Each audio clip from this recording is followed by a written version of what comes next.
So Don, this is probably the first time we've been together since our last board, since I last sat on your board, probably 4 years ago. Yeah, it's been roses ever since. True. So let me replay to you and to the audience how we first met. I was at a DC Tech meetup. The date was April 5th, 2011. I had put out a tweet that the Dingman Angels was looking for good companies to possibly invest, and I received this tweet back. Hey, let's try to connect at the end of the meetup. It said Dan Berger. I was later to find out that Dan, D-A-N, is Don Berger. And we then met at a Starbucks. Can you tell us a little bit about that? A week later, we're at Starbucks, you, your partner, and what did we talk about? Sure. And first of all, Happy New Year to you and to everybody else observing the Jewish Happy New Year, or Jewish New Year.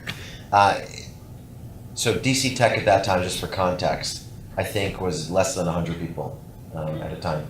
Today it's 1,000 with a wait list. And I reached out, you were kind enough to respond. I think also at that time, Twitter was not as noisy as it is today. So I was able to find some signals through the noise. We met up at a Starbucks, I believe, in Maryland. I want to say like Bethesda. And I actually remember it very clearly. It's on a corner. And I think I was late. And I walked in with my co-founder, and the reason I had set up that meeting is because my co-founder gave me an ultimatum. He said, I'll quit my job when we raise money, which is something I'm sure many of you have heard before. That was my immediate number one action item. So I met up with you to try to raise money, and I asked you for a check. And I think I had some feedback for you a week later, or later on the phone, we talked. Do you remember what I said? You said, I'll only take you seriously when you quit your job. And I think I also had some questions about the bozo who you showed up with. Bozo is still on the cap table. Is he on the management team? He's still on the cap table, diluted extensively. Yeah, so you said I don't like the guy you're partnered with, and I don't like the fact you have a job. So once those two things are resolved, I'll be more interested in talking to you. And then a week later, I got a call. I quit my job and I fired my co-founder. And I figured I adopted his son. So I think I've helped you go to the Dingman Angels and sponsored you. Yeah, and I got to say, the Dingman Center for Entrepreneurship has been, without a doubt, the number one source of value for social tables and probably forever, but specifically in that first couple of years. What I found was critical in going to these angel groups is getting the support of, I should say, super connectors within the group, and you were one of those folks. So having your support ahead of the angel group was critical because that got me support behind closed doors. So oftentimes entrepreneurs go to these angel groups and they don't really get a chance to meet the people they're pitching, and I was lucky enough to have met you prior. So I had your support and commitment, and then you were able to help me gather support in the group. And we walked in trying to raise $250,000, and we ended up oversubscribing to 500. Right, I remember that. And so then you were off. You started running. Yeah, and that started a pattern. Pretty much every summer until 2 years ago, we raised around. So. And then I used to run this startup peer advisory group. You were a member. And I remember that one session we spent a lot about company culture. And you talked about one of your employees who frustrated you, and I remember this: excellent skills, excellent technician, but you had an issue with him. Could tell us about that? Yeah, I think, so gentlemen's, I remember, I think you know what you're talking about. Every answer he gave was started with no. So kind of like Scotty on Star Trek. Just I'm like doing Scotty. the best I can, Captain. The engine's about to blow as it is. 5% of the audience knows what you're talking about, Glenn. So yeah, I mean, he was a pain in my neck, and he would always say no. So we kind of came up with this exercise where you can't really measure what you haven't defined, right? So we decided to define the culture, and that started kind of version 1 of our culture. And since then, we've been through 3 iterations of our culture, and our values, so to speak. So one of the things I learned from you, and one of the things when you went back to your group and distilled who are we as a group at that time, one cultural trait stood out, and I write about it all the time. Do you remember what that was? It's always say yes, if not no, because. Yeah, I think you kind of, on your blog post, you just called "We're a yes if." Yeah, well, right, we have like 4 words. It says no because, and that's crossed out, and then it says yes if below that. Very good. So. And how did you take that and personify that in the company? I refuse to hear the word no. Great. And by the way, to this day, that's the case. I mean, if anybody, the word no is a trigger for me. Because I'm Israeli, I'm a New Yorker, I'm Jewish. Like I don't do well with that word. Okay, which is a good segue, because that's To what? to what the next question. One of the reasons I stroked a check for you was I didn't. By the way, for the record, you were one of the. Why didn't you write a bigger check? Because I think you wrote a $10,000 check, Glenn. I wrote 2 checks. You did follow. You followed up? Yeah, I think I'm in for 25. I've written bigger checks for worse companies. Why didn't you write a bigger check, Glenn? So you know what? I got to say, I didn't believe in the idea. I believed in you. Okay. When you came back with me and said, I no longer have a day job. This is my job. Yeah. And you showed me how committed you were, and I felt that you had this grit, this power. Where does that come from? Tell me a little bit about who you are. Tell me how you grew up. Where'd you grow up? Sure. Wait, I just want to clarify. So am I a charity case? Is that? Am I a startup charity case for you? Well, so no, I invested because I believed in you, but I got Nancy to co-invest with me because she felt it was my fault you were out of work. So you were guilted into investing in a charity case. All right. So half of that, half of what we now wrote. we can talk about childhood trauma. By the way, do you forward my investor updates to Nancy? No, I do not. She, as an investor, she has information rights. She's not it. She just says, She she says, how are we doing? There's somebody else in the room whose wife actually, his former wife made him not invest in my company. So, I guess the moral of the story is trust your gut, don't trust your significant other. Yes.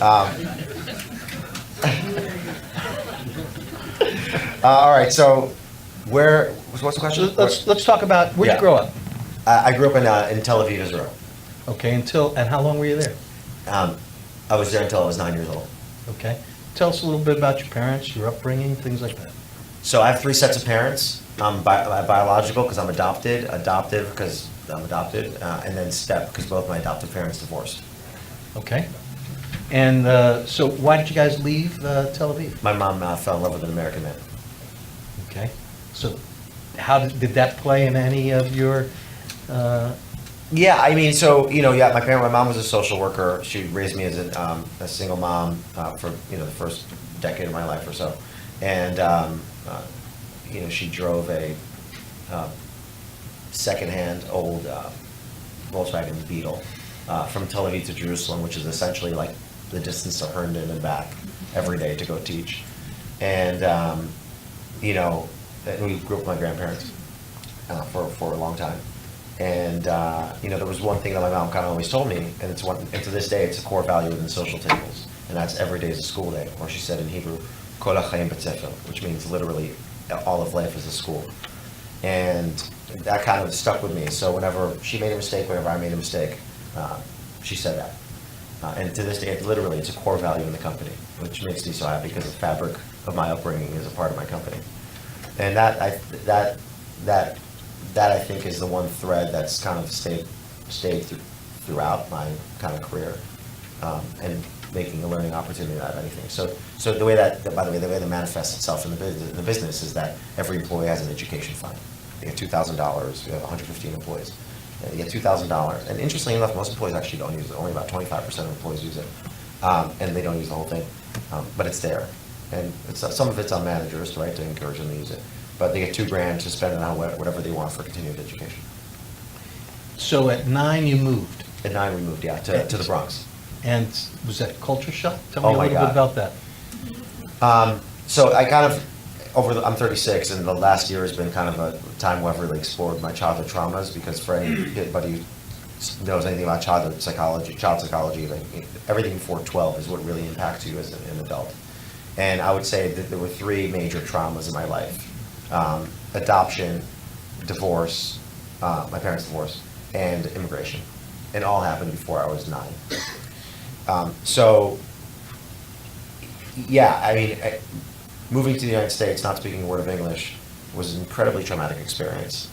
I went from a kid who was somewhat popular in school with a clubhouse and a group of friends to a country where I didn't speak the language, a community I didn't know anybody in, and it was really difficult. And I would actually credit that social anxiety that I had at a young age to fall in love with computers, because computers were an escape for me. So, everybody likes to talk about the internet, how old they are. Well, I was around before the internet when I had a BBS. I ran a BBS. I was on news groups. I was building computers and playing video games and going on IRC. So doing all these super old school things on computers, and that's how I got into computers. Building them, then programming them, and developing websites. So that was my escape. So it's, And that, by the way, developed social anxiety that helped create social tables, which you can talk about later, but that was a key part of it. well, I know you once pointed out to me that a large majority of entrepreneurs, startup entrepreneurs, are immigrants. Yeah, it's not, I can come up with that, I think it's like factual. No, Yeah. but you're the one who taught me. Yeah. So, and I looked into that, and when you look at sort of successful entrepreneurs, all of them have some kind of trauma. Do you believe you have, I mean, what I saw in you was a certain amount of grit. Do you think getting through those 3 amounts of, those 3 defining events created this Don who will just walk through walls? I think it certainly hardens you. Yes. And I want to give an example of the culture that sort of the person you are and how it manifests itself in the culture of social tables. I remember we Can I had. just follow up just to that point? Sure. I think for me, what that's made me value in employees is effort.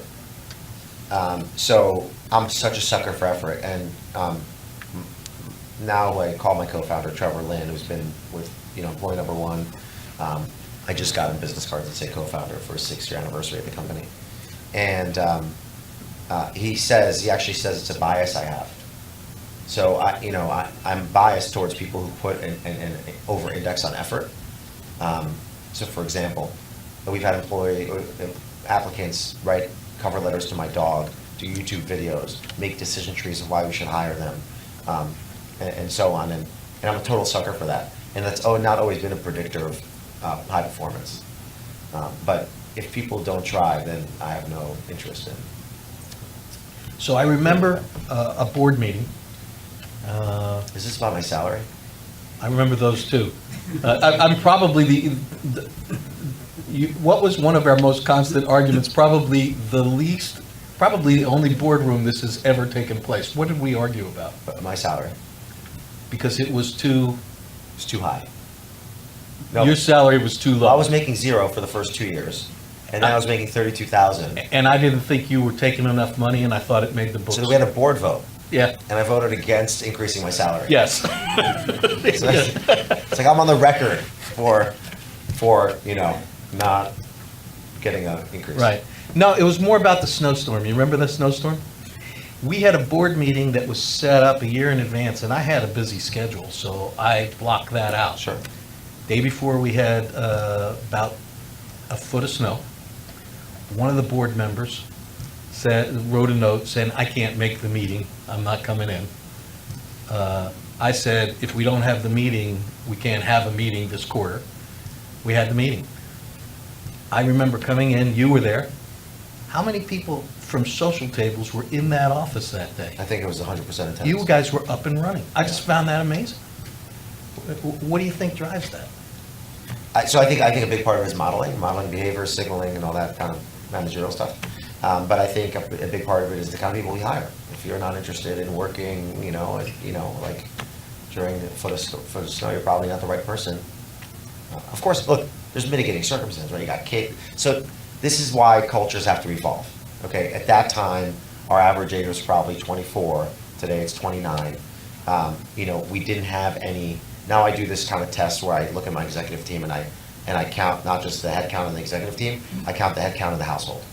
And so let's say somebody's got 2 kids and a wife, that's 4 people. And I look at the total number of household head count. And that's telling of how much experience I think that the team has to a certain extent. Back then, the executive team were young. They were not married, no kids. So it's a very different dynamic. And that's why it's really important for companies to evolve and change their culture. Because, again, back then, one of our cultural pillars was work all day, party all night. No, ship all day, party all night. And that's not something that attracts somebody with 20 years experience. So we had to make that change. So yes, at that time, I have no problem with everybody showing up to work on a snowstorm. Today, there's many reasons why you can't, and it's totally fine. Good. That's great. So I've evolved my thinking on that. Okay. But I still keep a roll call in my head. So, you've been doing some traveling. Slightly, yeah.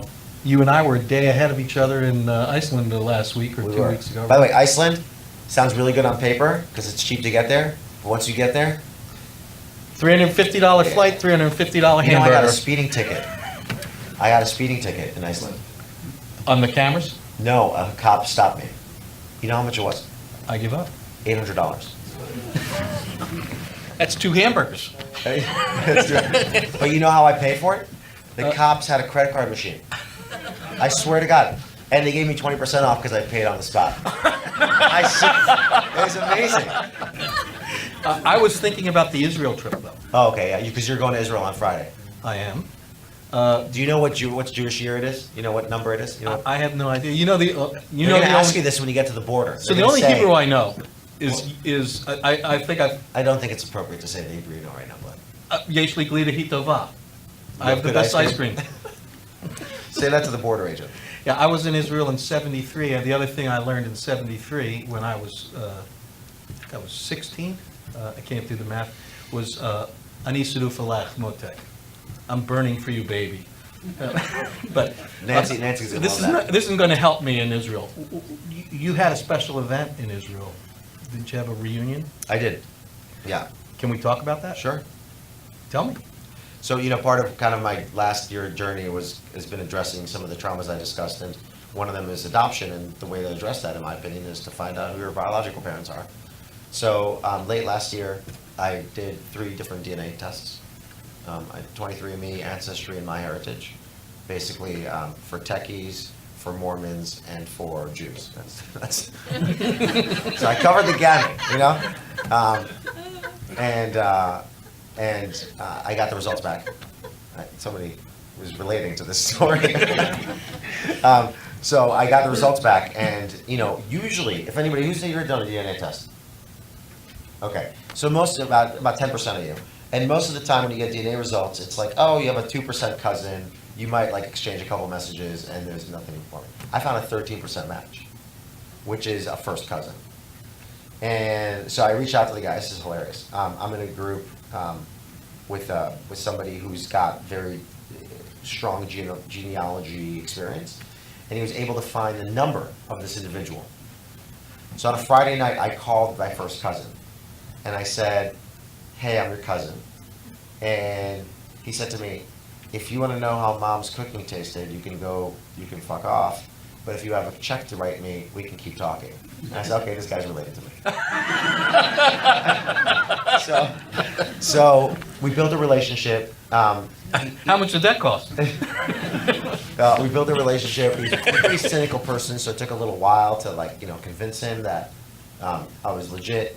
But then he logged in, he saw, and then he gave me 2 options. He said, either this is your dad, and it's from my dad's side, or this is your mom, and it's from my mom's side.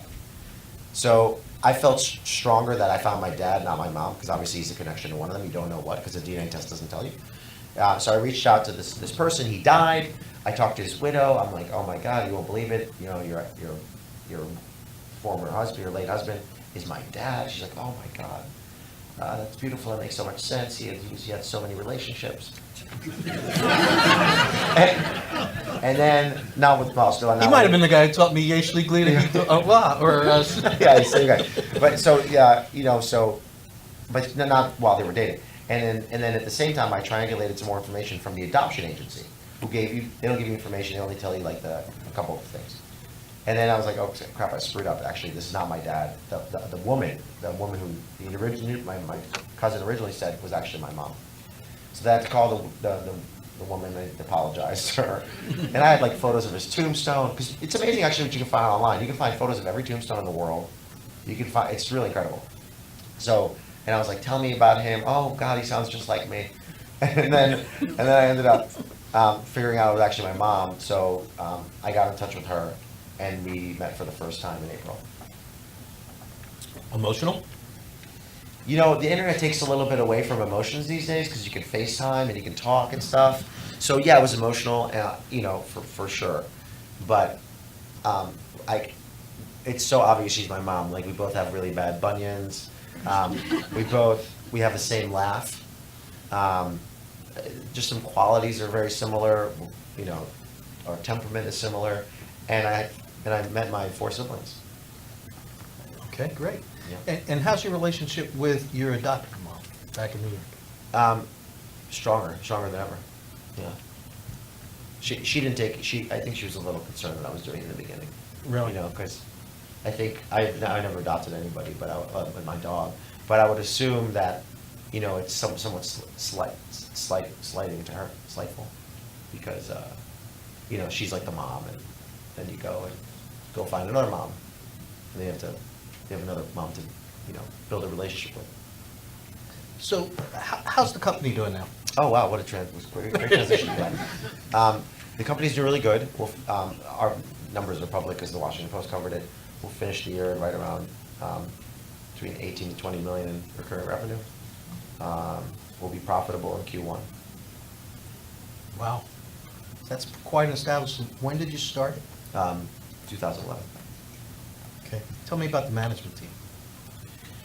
The management team is kind of on, this is going through transformation this year. We just brought on board a new HR person who's absolutely phenomenal from Dr. First, Anna Fryman. We brought in a chief revenue officer from Front Point Securities, John Hanula. He started 6 months, both of them started in the last kind of 2 quarters. Trevor Lynn is still going strong. He's now not running marketing, but also running product. Kristen Zeitler, my chief of staff, who runs operations, and Miley Chang, who's my VP of finance. And then we have an opening for a VP of engineering. So pretty strong team, because you seem to be doing some traveling. You're able to leave the office. Yeah, I mean, I would say over the last year, I've definitely not overworked myself. Like I check out. Like, I don't even work on weekends sometimes. And how often do you check in? Like when you were in Iceland? Daily. Okay. Yeah. Text all the time? Yeah, if you pay $5 to Verizon, you get unlimited voice and text. Well, you get your same plan abroad. So, travel pass. Great. So you don't travel, you don't leave the company behind yet? No, I mean, I don't. I don't. I think my team, I don't think my team's ready for that yet, quite frankly. Okay. Future plans for the company, any new products, anything changing, anything we should So know? people who don't know what we do, maybe it's a good Okay. idea to just talk about that real quick. We have 5,000 customers worldwide. We serve the hospitality industry. We're in the group business, which is about 40% of all hospitality revenue. And that pretty much means everything, whenever you book a group of sleeping rooms or a meeting space, our software is used to manage that, the sales and marketing aspect of it, but also the operations and execution of it. So, for example, we've been used for over the past 5 years. About 4.5 million events have been used to plan have been planned in our software. About 100,000 a month, roughly. Everything from the papal visits to LeBron James's wedding has been in our software. We have 95% of all venues in DC use us, and about 35% of all hotels in North America use us. And again, like anything with meeting space, we help you sell and market it, and we help you operate the event. And then we're now getting more into the group side. So if you're trying to reserve like 10 rooms in a hotel, we'll help you get that. How different is the company from your original vision? It's still the same thing because we're all about making face-to-face connections more powerful. So, if look, all of you took the time, and I'm grateful for you spending the time here today. And your goal was, you all had an objective in mind, whether it's to network or learn something or sell something. And an event is not successful unless each of your objectives is achieved. And we think that technology can help achieve those objectives, no matter what they are. And the reality is that 10 years ago, each of us spent 2.9 hours per day on a digital device. Today, it's 5.9 hours. So, it's almost the amount of time we spend in front of computers and cell phones has, grown 250%. And therefore, it's more important than ever that the face-to-face time we have is used in the best possible way. And our software does that. So it's used to design an event, it's used to sell a space, it's used to make sure that the right planners are connecting with the right properties every single time. But you did a lot of product discovery since the beginning. I mean, the product is totally different than what The you original pitched me. product was a simple seating chart. Right. But again, those elements are still in the product today. But it's certainly grown. So we went from, a feature to 4 products. Great. And now we have a marketplace for finding events with about 13,000 venues. So if you go to socialtables.com/search, you can find venues, visualize them, start planning events in them, and, organize great events. So how long are you going to be doing this? I'm 36, I'm single, I have no assets, I'm asset light. So, very long time. So you have no assets? Well, I mean, on paper, Okay, you have paper assets, okay. yeah. Um, I have no car, no house. So this is growing well, things are going well. Yeah, we'll do 30% this year growth. 30. With the cost structure in mind, right? Right. Let's say you move on from this for something happens, you move on from this, hopefully as an investor for good reasons. Yeah. Do you do it again? No, I think I want to start a hotel chain. Really? Yeah. Why? Because it's opportunistic. I mean, right now, every huge chain is buying small brands. So I think there's a big opportunity to start a boutique brand. Would you use your software? Probably not, because it would be a boutique hotel. We serve more convention hotels. So probably not. Well, maybe for booking group, maybe, yeah.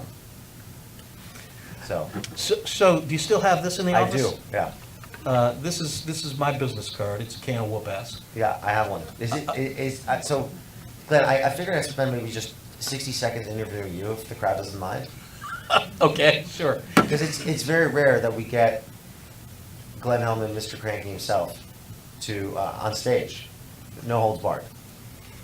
Yeah. Yeah, okay, great. So the other day I saw on DC Tech Facebook group that you posted looking for an SEO company to clear your name. No, actually, it wasn't to clear my name. It was to unclear somebody's name that had been cleared. Oh, For instance, I think this will happen today. If you read my blog today, I speak about a guy who was a CFO of a company which the state of Virginia has found to have fraudulent books, and I do that often. And if I was he, I would hire this firm. oh, you were like asking for him. No, I was asking, so I have a series of blogs about somebody, Yeah. a company called Trustify, and where if 2 months ago and they're raising money, yet I don't believe they have any real sources of revenue except for investors. And if you Googled Danny Boyce or Trustify 2 months ago, the whole first 2 pages would be my blogs. If you do it now, it's a bunch of garbage blogs that he has put up, and So Glenn, let me, I think I get it. Because what I did is after I did that, after I saw you post that, I Googled your name because I was like, what's wrong with Glenn's Google results? And some of the things that come up are all really positive. You know, it's you, it's your blog, it's your Twitter, whatever. So I have a question for you. Yes? Is clearly, how do you balance when you make decisions to write about people? How do you balance the truth, or your version of the truth, and hospitality? So, I've made a decision, the reason there's a can of whoop-ass here, that I have a brand, and my brand is to be 100% honest and frank. When I get a tip, and I get tips often, I look at, one, is it punching down? Am I picking on somebody who can't defend themselves, doesn't really, and if the answer is yes, I drop it. So it's got to be in your weight class. Yeah. Okay. Then is it really a horrific thing that people should know because it'll protect them? And if there's yes, it's a no doubt. And if it's no, I say, yeah, but is it funny? Okay. Gonna make people laugh, and then the last thing is will I be sued? Oh, Can I back what I say up? Because that's an interesting. Okay, I didn't think about you know, that. so I Has anybody definitely. threatened you with a lawsuit? So a year and a half ago, I got a demand letter, which was, do you know the Streisand effect? Barbara Streisand? Yeah, so Streisand had a house that built, and it's a beautiful house, and she wanted it to be secret. And somebody took pictures of it and published it, and she sued him. And the Streisand effect is that lawsuit brought more attention to it. It had a inverse effect. So I got this demand letter, and the first thing I said is, well, look, I know everything I said is true. I really don't have anything to worry. They're trying to make me spend money. So I said, let's Streisand affect it. I put up a GoFundMe account. And I raised $3,000 for my legal defense. Did anybody here give Glenn money for his legal defense? Some people here did, yes. I raised $3,000. I hired a very good law firm, folks. I'm not going to say, it wasn't Wamba, although they were in consideration, but I had a relationship with these guys. And the Washington Business Journal picked it up. I got a lot of press on it. I got a lot of hits on my website. I got some customers I get customers from it. Is your brand part of your lead gen? Like, is it demand gen? Is it demand generation It's for definitely your business? demand gen, yeah. Oh, So it is in a way and it isn't. So Yeah. it brings a lot of, it raises the SEO of my blog. Yeah. And, I'd say that 60% of the blog posts I do are investigative reporting. Is that okay? And it is. Yeah, If you look you know, at today's, it's- if you look at today's post, there's a guy who runs a charity, who's on the board of a charity, who has been the CFO of a company that has committed fraud, and who's trying to erase in breadcrumbs that he was ever involved in that company. So that's what today's post is. And I think the people who donate to that charity and the other people on the charity should know that. It's like it's like Trump's charity. Yeah, well, I don't know, this charity may be a good charity. The guy on the board has some issues that he either needs to stand up to or not. So that, now on that will not drive a lead to me. It drives traffic, it creates better SEO. Right. Then I'll do a thoughtful piece on strategy. Yesterday I did one on Robert Cialdini's book, Persuasion, which is a add-on influence about neuromarketing and neuroscience. And on the end of those, I always have an opportunity for people to convert Got it. and Yeah, well, set I up was a just meeting. curious. And it works. Yeah, I was just curious to Yeah. give you a chance to. Yeah. 'Cause you probably don't get a lot of opportunities to. Yeah, so, and I will say that being a cranky guy, there's probably, I have a base. I hope the base is bigger than 30%. I hope I'm a 70% base guy, and the 30% aren't here because it's me. But yeah, definitely, I am Between the two of us, I'm surprised anybody's here. anybody's here. Yeah, I have made a decision that I'm not going to be a red apple. Most people in my business are red apples and they don't want to make waves. Yeah. There are some people who like green apples. I'm the only green apple available. If you like a green apple, come talk to me. Yeah.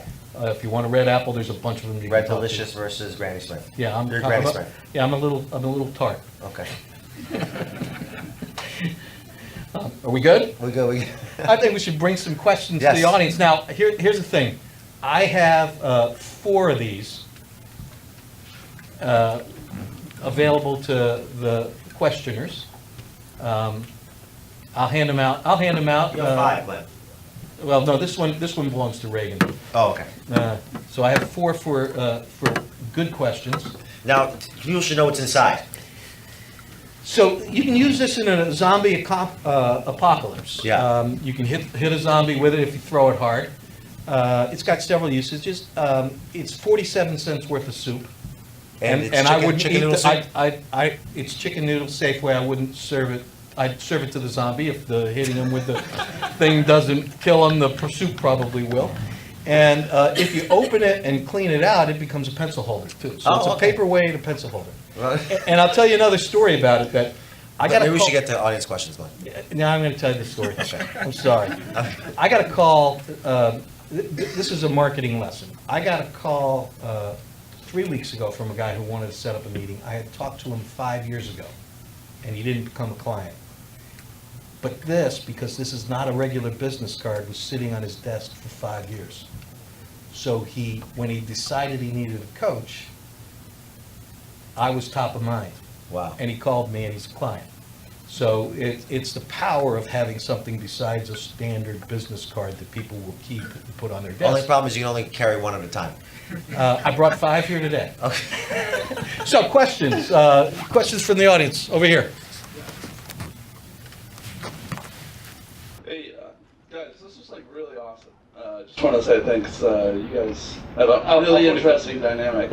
But I actually had a question for you on one of the first things you said, which was this is your 3rd iteration of your culture. I was kind of curious, like, how do you note your culture? Like, do you have like some sort of Google Doc that you continually update? Kind of talk a little bit about how you describe your culture and how you categorize it. Sure. So first of all, thanks for the question. You can Google if you go to my Medium page. I have a blueprint for how we did it. So first and foremost, we probably define the word culture. To me, culture is the manifestation of your core values. So you have a set of core values, and then however those are, however they come to life is what your culture is. So when I say iteration of the culture, I'm talking about iteration of core values. And the way to do it, it's a simple blueprint. It depends on the size of the company and the stage, right? So for example, one of our core values would be teams or families. And that doesn't really make sense when you have a performance culture and you're trying to maybe get rid of some underperformers. Because you can't fire your brother or your cousin. So we had to remove that core value because it started hurting us. So basically what we did the first time around, we got the entire company into a room and we kind of brainstormed and came up with 5 values.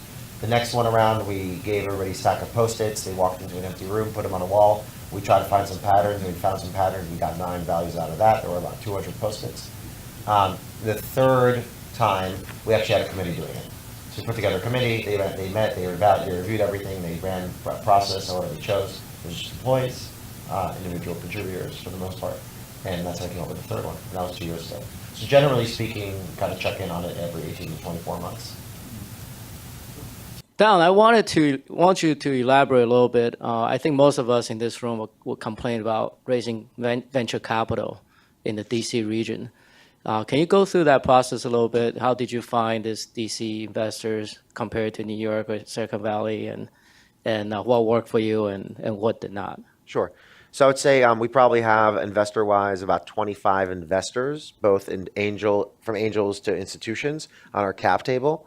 I would say there's probably 3, if I was kind of like tagging the investors, I would say there's 3 themes. There is local, so there's DC people. There is industry, which I'll get to in a second.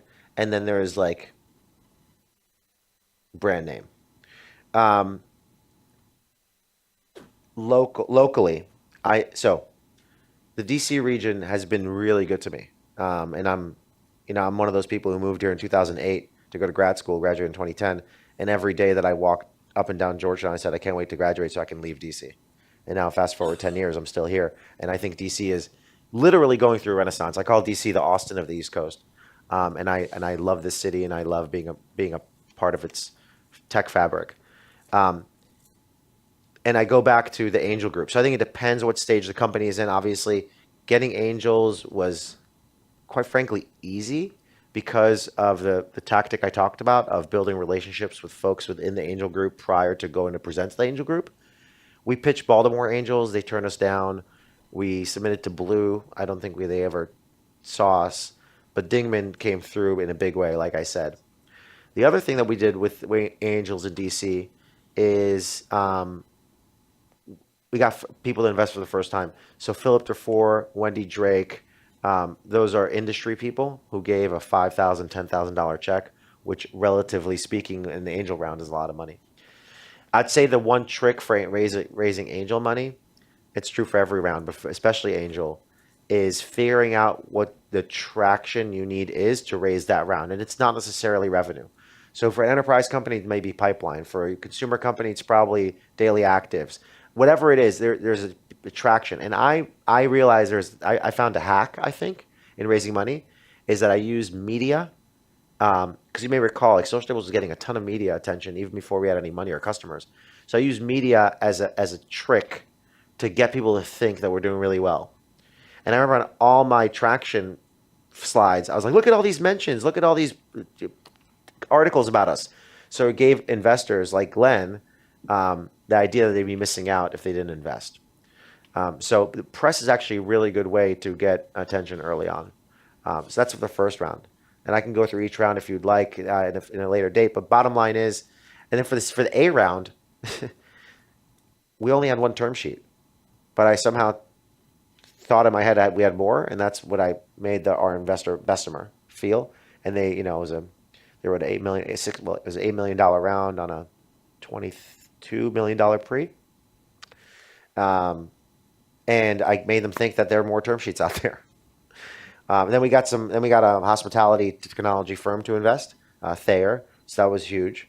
And they wanted in because of Bessemer. So it's just like, it really depends on the round. But I think, so let me just summarize. I'm speaking a lot here. Bottom line is connecting with angel groups early, finding people who are interested in investing but are new to the game, and figuring out whatever your currency is for raising whatever round, depending on what you're good at.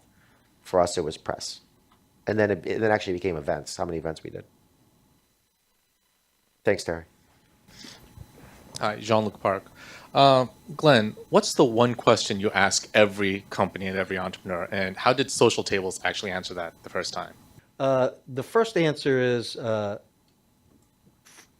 actually probably stay the same. I wanted to know why Don was doing this. It wasn't to get rich, and I can vouch that it wasn't to get rich because we had a conversation before he did that A round, where I explained to him he may not ever build a great company that has a large impact on the industry, but he does have an opportunity if he doesn't take that round to have lower risk and be rich. And he chose impact over immediate wealth and took that money, which meant he had to build a better company, a bigger company, and spend a lot more time before he would possibly have an exit. Yeah, I think we diluted a little too much in the B round. We still have, ample cash on the balance sheet. Yeah, but it was But the problem becomes actually when you have a board. I mean, I have a 7-person board. It's only 6 seats filled because the one seat, getting a diversity candidate on a board is very difficult in this region. So we're kind of saving that for a diversity person, and the 6 we have is working okay. But you have 3 different VCs, each one with different timetables, with different assumptions about the business, with different opinions, with different portfolios. Because one thing I've learned is the culture of the VC is so important, you know? So there's just so many different variables that that's why if I was doing it all over again, I might want to start with private equity because at least with private equity, yeah, sure, they'll kill you in your sleep, but you only have one person, one entity to talk to. It's just a constant, finagling with multiple entities and VCs, different horizons. It gets slightly complicated. Good. Got Good. one more over here. First of all, thank you for all this great, inspiring information. Maybe just a little closer. Yeah. Okay, good. I'm an immigrant, and I saw done very, very important in your presentation in your conversation about immigration. So I would like to know your opinion or your experience in why immigration in your personal and professional life have been an influence for us immigrants and for those that are not immigrants in this room. Where are you from? I'm from Colombia, South Excellent. America. Yeah, so my position on immigration is very public. I started the Capital Tech Coalition, which is essentially a startup advocacy group. We represent about 600 employees, 33 companies, about $100 million in revenue in total. And we started as a result of writing a letter to the president about the immigration issues and the visa issues. And we're the only tech company in DC to release a diversity report 3 years running. We're going to have one in October, and to actually talk about immigration in our diversity report. And first generation, 1.5 generation like myself. I'm 1.5. I wasn't born here. First generation is you were born here. Second, third, and 2/3 of the company are second generation or less. So it's a huge thing for us. We have been unable, we've actually had employees leave because they felt that their visa status was in question by staying at a small company. So they wanted to go to a bigger company where there's more resources for immigration. And it's a shame. I have one employee, my best engineer, he's been with me for 5 years. We have to pay for his school just to kind of find our way to work the system so that he gets a training visa or whatever the hell. And it's such a poor place to spend your time and resources, is trying to find workarounds around visa issues. So yeah, my position on it is very simple. Open the doors because that's what creates a thriving economy. And one of the things studies show is that immigrants and people who are learning disabled, Richard Branson, is dyslexic. But if you can get through the system and you've had some disadvantage, you've actually run through a gauntlet. You've proven you have grit. And you also don't get knocked down and stay down. You get back up. You've proven you'll get back up. And so, people who have overcome adversity and becoming an immigrant or being an immigrant and surviving and thriving is overcoming adversity shows that you have that kind of grit. Sir.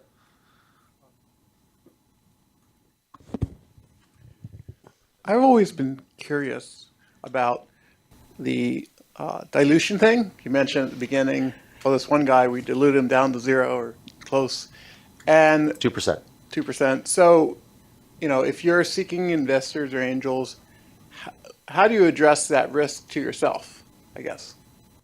I don't follow the question. I'm sorry. Well- Are you asking how do I address the issue? There's somebody on the cap table who's not worth No. their salt? No, if you're going to angel investment, I've heard of stories, maybe these aren't true or whatever, but where people have had great ideas, they've gone and gotten money, and then they themselves get kicked out of their own company through dilution. So how do you mitigate that, is what I'm asking as a... Well, I would assume if you're a source of value, you don't get kicked out of your company. But Wait, I don't so know. I might ask that Yeah. question a different way, and that's one of the things that you and I had a discussion on, which is how do you reconcile the fact that at one point you had 70% of the company, and if you sold it at 20 million, which there are a lot of companies that can pay 20, 70% of 20 is a lot of money. How do you reconcile getting a $22 million valuation, bringing $8 million in, knowing that now your exit is going to have to be in excess of 100 million? And the risks that brings in and the dilution means you are less likely to have a financial reward. How'd you make that decision? I think it's a slightly complex calculus. The first thing you have to figure out is, why you're doing what you're doing. So I'd rather make less money than have a bigger impact. Period. That's the primary, driver. Secondary, you have to believe. You're right. So basically, what Glenn's saying, every time you raise a round, there is less potential exit opportunities because you become more expensive. So when a mom and pop shop could have bought you, now Oracle has to buy you. Right, the two kind of ends of the spectrum. You have to make the calculation that there are opportunities to exit, and have the infrastructure logic in place for potential acquirers.